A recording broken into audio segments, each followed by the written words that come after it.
안녕하세요. 오늘도 복된 날입니다. 오늘은 이사야 34장 1절에서 17절 말씀을 살펴보겠습니다. 사람들은 하나님의 사랑과 위로에 관한 말씀은 좋아하지만 심판에 관한 말씀은 불편해합니다. 그러나 힘 있는 사람이 약자를 짓밟아도 아무 일도 일어나지 않고 거짓으로 사람을 무너뜨려도 책임을 묻지 않으며 억울한 눈물이 흘러도 하나님께서 침묵하신다면 하나님은 사랑의 하나님이 아니실 것입니다. 오늘 이사야 34장은 성경에서도 매우 강렬한 심판의 장면을 보여줍니다. 하늘이 흔들리고 땅이 불타며 화려했던 성읍은 들짐승의 거처가 됩니다. 굉장히 무섭고 낯설게 느껴집니다. 그러나 34장은 이어지는 35장과 함께 읽어야 합니다. 34장에서는 땅이 황무지가 되지만 35장에서는 광야에 꽃이 핍니다. 34장에서는 심판이 임하지만 35장에서는 구속받은 백성이 시온으로 돌아옵니다. 하나님은 심판만 말씀하지 않으십니다. 그러나 심판 없이 회복을 말씀하지도 않으십니다. 암세포를 제거하지 않은 채 건강을 회복할 수 없는 것처럼 하나님은 새 창조를 이루시기 위해 죄와 폭력과 교만을 반드시 심판하십니다. 1절에서 4절 말씀입니다. 열국이여 너희는 나와 들을지어다. 민족들이여 귀를 기울일지어다. 땅과 땅에 충만한 것, 세계와 세계에서 나는 모든 것이여 들을지어다.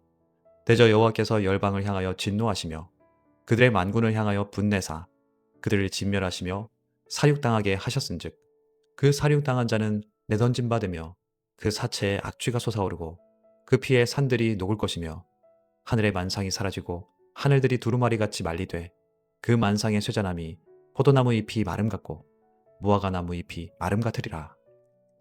하나님께서는 모든 민족을 향해 하나님의 법정으로 가까이 와서 들으라고 명령하십니다. 아수르도 바벨론도 에돔도 하나님의 심판 아래 있습니다. 하나님은 하늘의 별들이 사라지고 하늘이 두루마리처럼 말린다고 말씀하시며 그들이 영원하다고 믿었던 질서 전체가 하나님 앞에서 무너짐을 말씀합니다. 하나님 없이 세워진 모든 것은 결국 무너집니다. 그 중에서 심판의 대상이 에돔으로 구체화됩니다. 5절에서 8절입니다. 여호와의 칼이 하늘에서 족하게 마셨은즉 보라 이것이 에돔 위에 내리며 진멸하시기로 한 백성 위에 내려 그를 심판할 것이라.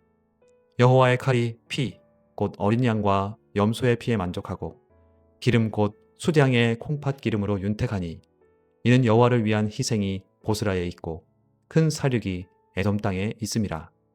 들소와 송아지와 수소가 함께 도살장에 내려가니 그들의 땅이 피에 취하며 흙이 기름으로 윤택하리라. 이것은 여호와께서 보복하시는 날이요 시온의 송사를 위하여 신원하시는 해라. 에돔은 에서의 후손이며 야곱의 후손 이스라엘과 형제 관계였습니다.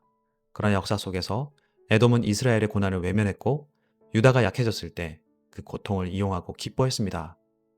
에돔은 자신들의 험준한 산과 바위 요새를 믿었습니다. 누구도 자신들을 끌어낼 수 없다고 생각했습니다. 그러나 하나님은 시온의 송사를 신원하십니다. 유다의 억울함을 풀고 정당한 권리를 회복시키십니다. 에돔이 심판당하는데 거대한 희생제사처럼 묘사됩니다. 죄의 대가가 얼마나 심각한지를 보여주는 표현입니다. 에돔의 심판은 이어집니다. 9절에서 15절까지 말씀입니다.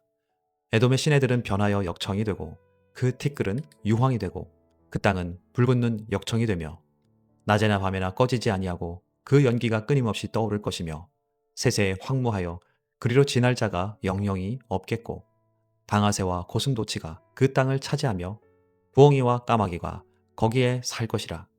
여호와께서 그 위에 혼란의 줄과 공허의 줄을 들이우실 것인즉 그들이 국가를 이으려 하여 귀인들을 부르되 아무도 없겠고 그 모든 방백도 없게 될 것이며 그 궁궐에는 가시나무가 나며 그 견고한 성에는 엉겅퀴와 새품이 자라서 승냥이의 굴과 타조의 처소가 될 것이니 들짐승이 이리와 만나며 수염소가 그 동류를 부르며 올빼미가 거기에 살면서 쉬는 처소로 삼으며 부엉이가 거기에 깃들이고 알을 낳아 까서 그 그늘에 모으며 솔개들도 각각 제 짝과 함께 거기에 모이리라. 에돔의 시내가 역청이 되고 흙이 유황이 되며 땅이 불붙는 황무지로 변합니다. 생명을 흘려보내야 할 물이 불로 바뀌고 곡식을 내야 할 땅이 죽음의 장소가 됩니다. 창조의 기능이 뒤집힌 것입니다.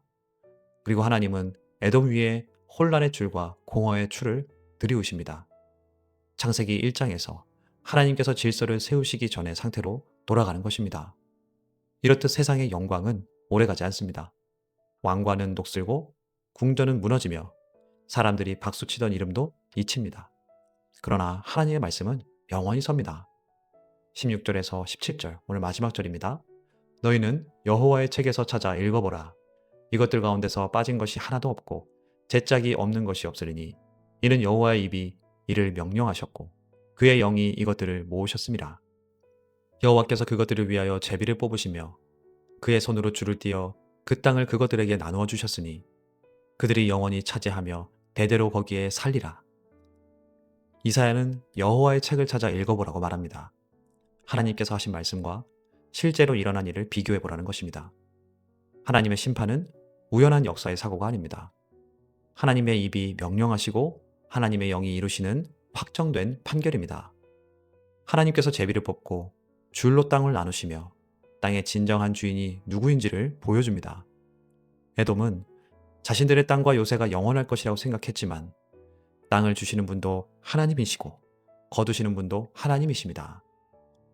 우리도 집과 재산과 시간과 재능을 내 것이라고 말합니다. 법적으로 맞지만 성경적으로는 모두 하나님께 맡겨진 것입니다. 내 것이라고 생각하면 탐욕이 생기지만 맡겨진 것이라고 믿으면 감사와 책임이 생깁니다. 하나님의 말씀은 반드시 이루어집니다. 심판의 말씀도 이루어지지만 구원의 약속도 이루어집니다. 그리스도께 나아오는 자를 결코 내쫓지 않으시며 주의 이름을 부르는 자는 구원을 받고 그리스도 예수 안에 있는 자에게는 결코 정죄함이 없습니다. 그렇다면 심판받아야 할 우리는 어디로 피해야 합니까? 오직 예수 그리스도께 피해야 합니다. 예수님은 에돔과 같은 죄인이 아니셨습니다.